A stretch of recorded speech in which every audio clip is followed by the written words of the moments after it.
WFYI podcasts are made possible by Bloomington, Indiana, an American college town offering experiences like indulging in grub at Nick's English Hut, taking a stroll along Kirkwood Avenue, feeling the history and magic of Assembly Hall, and providing the chance to feel like a college kid again. Plan your trip at visitbloomington.com. I'm Kyle Long, host of Cultural Manifesto, just one of the local music programs you can enjoy on WFYI. These programs would not be possible without your financial support. And to say thank you, we want to send you to see Lyle Lovett when he comes to Indianapolis on July 28th. Choose a concert ticket as your gift when you donate at WFYI.org/give. And thanks for supporting WFYI. This is WFYI News Now. It's June 18th, and I'm Abriana Herron. On today's show, two top Indiana Republican Party officials stepped down. The first day of Eid al-Adha was celebrated Sunday at the Indiana Convention Center in Indianapolis. And a historic cemetery where the bodies of Indianapolis's first Black residents were buried is the center of a development debate. Now, what the Indianapolis mayor, Joe Hogsett, has proposed is to the city purchase the property and turn it into some type of a park or memorial garden or something like that. That's to be decided later, but it would not be built on. Those stories coming up, but first, a Marion County team will take a close look at dangerous intersections as part of a new fatal crash study. WFYI's Jill Sheridan reports. The number of vehicle accidents in Marion County has increased in recent years, from under 10,000 reported in 2019 to more than 36,000 last year. Indianapolis's Fatal Crash Review Team was created in 2012, but the team's work was updated this year to include the study of areas with fatal crashes and serious injuries. The first intersection to be examined is at 79th and Michigan Road on the northwest side. 5 other high crash intersections will be studied this year. The team will use the Automated Reporting Information Exchange System, or ARIES, crash database to identify dangerous locations. An audit will then be conducted to understand issues and propose improvements. I'm Jill Sheridan. Two top officials at the Indiana Republican Party will step down next week. Indiana Public Broadcasting's Brandon Smith reports Party Chair Anne Hathaway and Executive Director Joe Elsner made the announcement late Sunday night.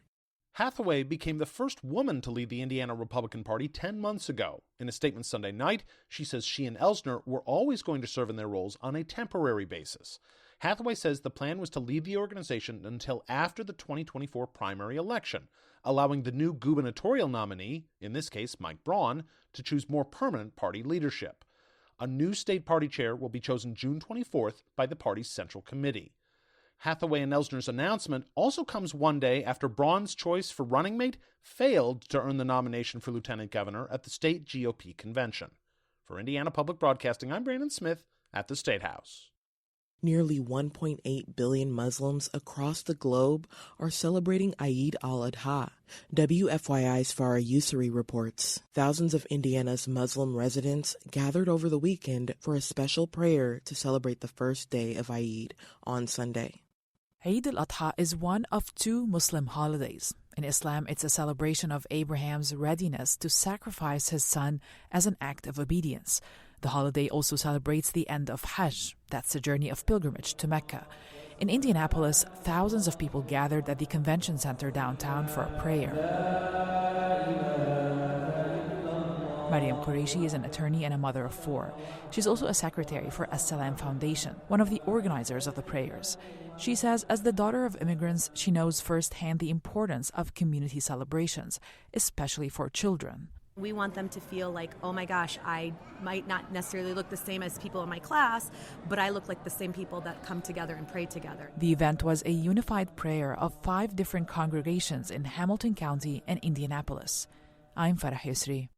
And for our final story today, a historic cemetery where the bodies of Indianapolis's first Black residents were buried is the center of a development debate. An Indy 11 stadium was planned on the site.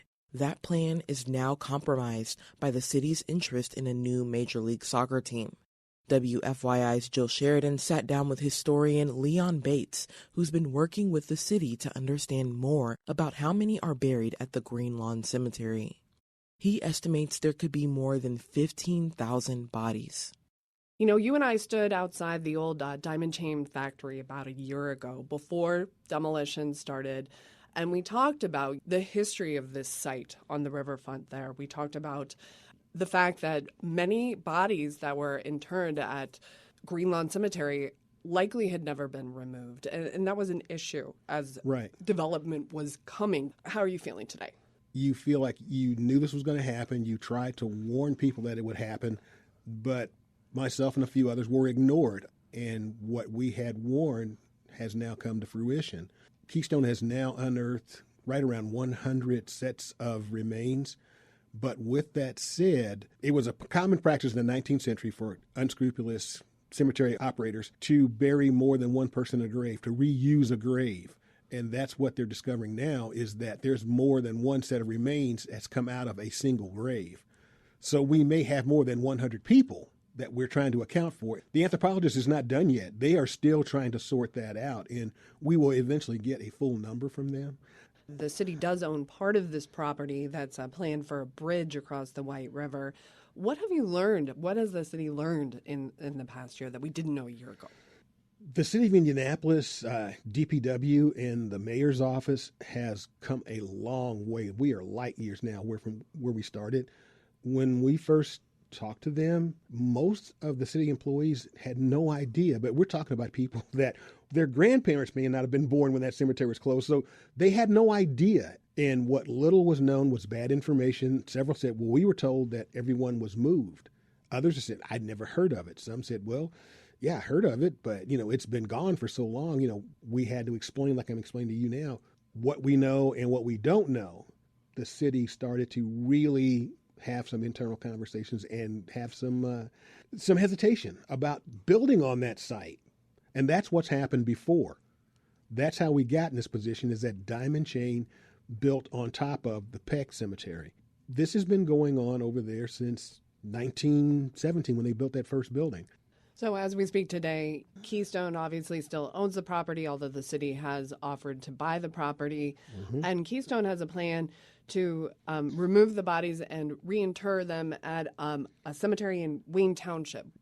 Keystone wants to take the remains to Mount Jackson Cemetery, which is across the street from the old Central State Hospital, the mental hospital that closed decades ago. The old Mount Jackson Cemetery across the street was abandoned decades ago. And I think since the 1960s, the Wayne Township trustee has been responsible taking care of it, which basically means the state of Indiana requires any abandoned cemetery to be maintained by the township trustee of whichever township it lies in. Mount Jackson was declared full in 1919. What would you like to see happen on this site? I've said that the best thing to do is to plant grass seed and just leave it alone. But I'm realistic enough to know that 25 acres in downtown, in any downtown area, is a itch that's going to get scratched. The developer is going to do that. Now, what the Indianapolis mayor, Joe Hogsett, has proposed is to the city purchase the property and turn it into some type of a park or memorial garden or something like that. That's to be decided later. But it would not be built on. I think that is probably the best of all alternatives. You could have signage there to inform the people who come in and out that you're actually entering into a cemetery space, into a sacred space, if you will. Leon, thank you for following this history and staying on this story here in Indianapolis. I really appreciate it. You're welcome. That's all for today's episode of WFYI News Now. Today's podcast was produced by Zach Bundy with support from the news team at WFYI and public media journalists across the state. Our news director is Sarah Neal Estes. Kendall Antron produced our music, and I'm your host, Abriana Herron. If you like today's episode, remember to subscribe and share, and follow WFYI on Instagram, Facebook, and YouTube to check in on our newsroom throughout the day. Thanks for listening. We'll be back tomorrow. WFYI podcasts are made possible by Bloomington, Indiana, an American college town offering experiences like indulging in grub at Nick's English Hut, taking a stroll along Kirkwood Avenue, feeling the history and magic of Assembly Hall, and providing the chance to feel like a college kid again. Plan your trip at visitbloomington.com.